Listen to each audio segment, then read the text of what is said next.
உடச்சி ஊற்றின முட்டை குழம்பு எப்படி பண்ணுறதுன்னு பார்த்துடலாமா?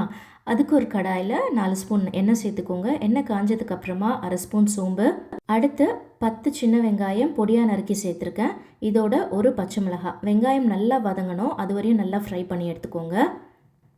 வெங்காயம் நல்லா வதங்கினதுக்கப்புறமா 2 தக்காளி கொரன்னு மிக்ஸி ஜாரில் அரைச்சி எடுத்திருக்கேன். அதையும் இதில் சேர்த்துடலாம். இதோட ஒரு ஸ்பூன் இஞ்சி பூண்டு பேஸ்ட். உங்களுக்கு வேணும் அப்படின்னா தக்காளியை நீங்கள் பொடியாக கட் பண்ணி கூட சேர்த்துக்கலாம். இஞ்சி பூண்டோட பச்சை வாசனை போனதுக்கப்புறமா நம்ம மசாலா ஐட்டம் சேர்த்துடலாம். தேவையான அளவு உப்பு, 1/2 ஸ்பூன் மஞ்சள் தூள், 1 ஸ்பூன் காஷ்மீரி மிளகாய்த்தூள், 1/2 ஸ்பூன் குழம்பு மிளகாய்த்தூள். மிளகாய்த்தூள் உங்கள் காரத்துக்கு ஏற்ற மாதிரி சேர்த்துட்டு 1 டம்ளர் தண்ணி சேர்த்துக்கோங்க.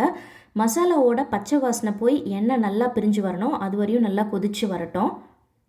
குழம்பு கொதிக்கிற கேப்பில் நம்ம ஒரு தேங்காய் பேஸ்ட் ரெடி பண்ணிக்கலாம். 4 ஸ்பூன் தேங்காய் துருவல், 10 முந்திரி, 1/2 ஸ்பூன் ஜீரகம், 1/2 ஸ்பூன் மிளகு, 1 ஸ்பூன் கசகசா ஃபைன் பேஸ்ட்டாக அரைச்சி எடுத்துக்கோங்க. குழம்பு நல்லா கொதித்து எண்ணெய் பிரிஞ்சு வந்ததுக்கப்புறமா நம்ம அரைச்சி வச்சுருக்கிற தேங்காய் பேஸ்ட்டு இதில் சேர்த்துக்கலாம். உங்கள் கன்சிஸ்டன்சிக்கு ஏற்ற மாதிரி தண்ணி கூட வேணும்னா நீங்கள் சேர்த்துக்கலாம்.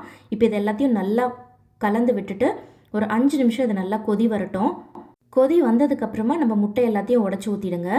முட்டை உடச்சி ஊற்றுனதுக்கப்புறமா மூடி வச்சு கரெக்டாக ஒரு 3லேருந்து 4 நிமிஷம் குக் பண்ணால் போதும். முட்டை நல்லா வெந்து வந்துடும். இறக்கிறதுக்கு முன்னாடி கொத்தமல்லி தூவி இறக்கணும் அப்படின்னா நம்மளுடைய உடச்சி ஊற்றின முட்டை குழம்பு சூப்பராக ரெடி ஆகிடும். கண்டிப்பாக ட்ரை பண்ணி பாருங்கள். சுட சுட சாதத்துக்கு இது ஒரு பெஸ்ட் காம்பினேஷன். இதோட இட்லி, தோசை, சப்பாத்திக்கும் இந்த குழம்பு ரொம்ப நல்லாயிருக்கும்.